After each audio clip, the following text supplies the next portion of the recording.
If you've been following the online dating scene lately, you've probably heard about the Passport Brothers movement. It's been making waves, promising a paradise of romance abroad for men, especially young black men from the West. But here's where things get interesting. Recently, a bombshell dropped in the Passport Brothers community. Austin Hollman, a YouTuber who was once a vocal advocate for this lifestyle, has done a complete 180. Today I want to talk about this. Passport Bros, a good majority of them are selling you guys a fake dream.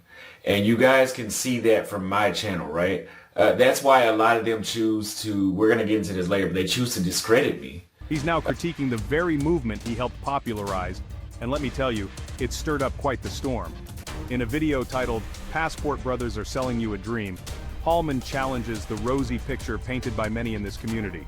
His words have ignited fierce debates and left many wondering, is the Passport Brothers movement really all it's cracked up to be? Today, we're diving deep into this controversy.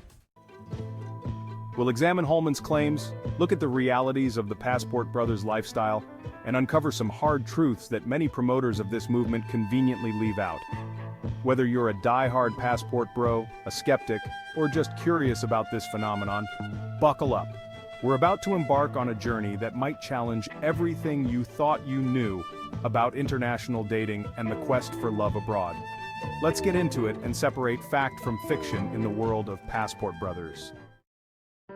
Let's talk about expectations versus reality. I've traveled extensively and I've seen firsthand what's happening in popular passport bro destinations like Pattaya, Thailand. It's a hub for sex tourism, not exactly the place you'd go to find a traditional wife. Yet I've seen countless men, especially black men, flocking there. Why? Because they've bought into this dream of easy romance. It's important to consider the nuanced social dynamics in many of these countries. In several regions, there's a prevalent preference among more affluent and educated women to date within their own ethnic or cultural group. When they do consider interracial relationships, there's often a bias towards Western, particularly white partners. This preference stems from long-standing stereotypes associating Western men, especially white men, with wealth, education, and success. While these perceptions are oversimplified and often inaccurate, they can influence dating dynamics. Conversely, men of African descent may face challenges due to negative stereotypes. For example, in some Southeast Asian cities, criminal activities associated with a small subset of African immigrants have unfortunately led to broader generalizations. This unfair prejudice can affect all black visitors, regardless of their background or intentions. These realities, while uncomfortable and unjust, are important to acknowledge when considering international dating. It's crucial to approach these situations with awareness and understanding of the complex social contexts involved. Let's examine the women these passport bros pursue. Often they come from lower economic backgrounds, sometimes with children seeking financial stability. This isn't speculation, their relationships are frequently displayed online for all to see. It's important to note that this phenomenon isn't limited to black men. Some older, less desirable white men also promote the idea of dating women from poorer provinces as ideal partners. While there's nothing inherently wrong with these women, it's problematic to tell young black men that American women are unsuitable and that moving to countries like the Philippines, Thailand, Brazil, or Colombia is the only way to find a good partner. This narrative is misleading and overly simplistic. To compound the issue, these men often advise against bringing these women back to the United States. They claim exposure to Western ideas and norms will transform these supposedly sweet, submissive wives into something undesirable. However, this logic is flawed. If these women truly embodied positive values, wouldn't those values persist regardless of their location? It's worth questioning. Is this really the ideal relationship you're after? And the middle and upper class women in these countries? They're more likely to date within their own culture, or, if they look outside, they often prefer white men. It's not impossible for black men to date in these circles, but it's certainly not as easy as some YouTubers make it seem. Let's address the elephant in the room: money.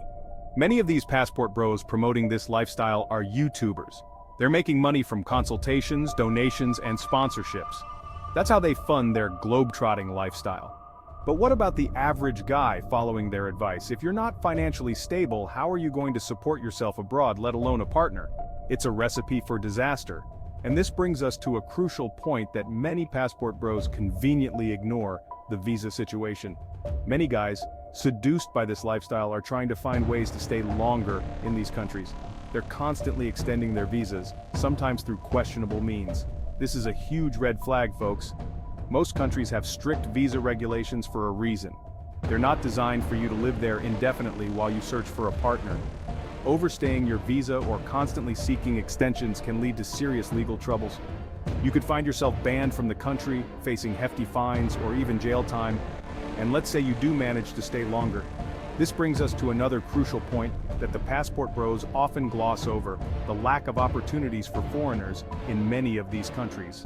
Sure, being an English teacher is an option in some places, but beyond that, the job market for foreigners can be incredibly tight. Many countries prioritize their own citizens for employment, and rightfully so.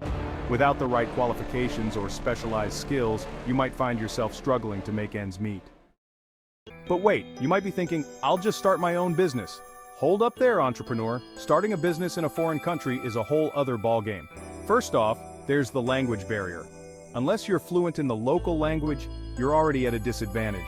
Imagine trying to navigate complex business regulations, deal with local suppliers, or negotiate contracts when you can barely order a coffee. It's not impossible, but it's far from the easy street that some passport brothers make it out to be. And even if you do speak the language, there's still a mountain of cultural nuances to navigate. Business practices vary widely across cultures. What's considered normal in the US might be offensive in Thailand or ineffective in Brazil. These are skills that take years to develop, not something you can pick up on a short trip looking for love. Now let's talk about the broader cultural dynamics that can make it hard for any foreigner to adapt, especially an inexperienced young black man. Culture shock is real, folks, and it's not just about trying new foods or learning to haggle at the local market. It's about fundamentally different ways of viewing the world, of interacting with others, of understanding your place in society. In many Asian cultures, for instance, the concept of saving face is crucial. It affects everything from how you handle conflicts to how you express emotions. In Latin American countries, the importance of family and community might be much more pronounced than what you're used to in the US. For a young black man from America, these cultural differences can be particularly challenging. You're not just navigating a new culture, you're doing it while also dealing with potential racial stereotypes and prejudices. Think about it. You might be used to being direct and assertive in your communication style, but in some cultures this could be seen as aggressive or disrespectful. You might be accustomed to a certain level of personal space, but find yourself in a culture where close physical proximity is the norm. And let's not forget about the potential for cultural misunderstandings in relationships. What you might see as a casual date could be interpreted very differently by someone from a more traditional culture. These misunderstandings can lead to hurt feelings at best, and serious social or even legal consequences at worst. Now, I'm not saying don't travel. Travel is amazing, it broadens your horizons and can be a life-changing experience. But traveling solely to find a romantic partner? That's where things get dicey. Here's my take. Instead of chasing this dream abroad, focus on building yourself up. Work on your education, your career, your physical and mental health. Because here's the truth. Success has no color. If you're successful, confident, and have something interesting going for you, you'll be attractive to women anywhere in the world. And let's debunk another myth while we're at it.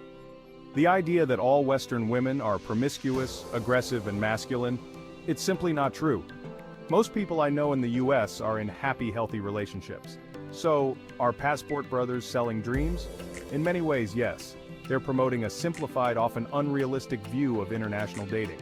They're encouraging young men to put their lives on hold chasing a fantasy, instead of focusing on personal growth and development.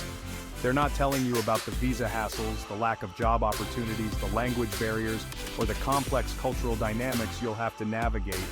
They're selling you a dream vacation, not the reality of trying to build a life in a foreign country. Here's my advice.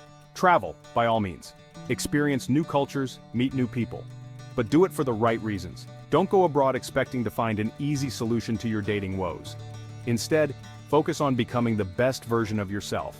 If you do decide to travel or live abroad, do it the right way. Research the country thoroughly, learn about the culture, the customs, the language, understand the visa requirements and respect them. Look into realistic job prospects or business opportunities. And most importantly, go with an open mind and a willingness to learn and adapt. Remember, there's no shortcut to happiness in relationships. It takes work, understanding, and mutual respect, whether you're dating someone from your hometown or from halfway across the world. That's it for today, folks. If you found this video helpful, don't forget to like, comment, and subscribe. And remember, the real dream isn't finding the perfect partner. It's becoming the kind of person who can build a great relationship no matter where you are. Until next time.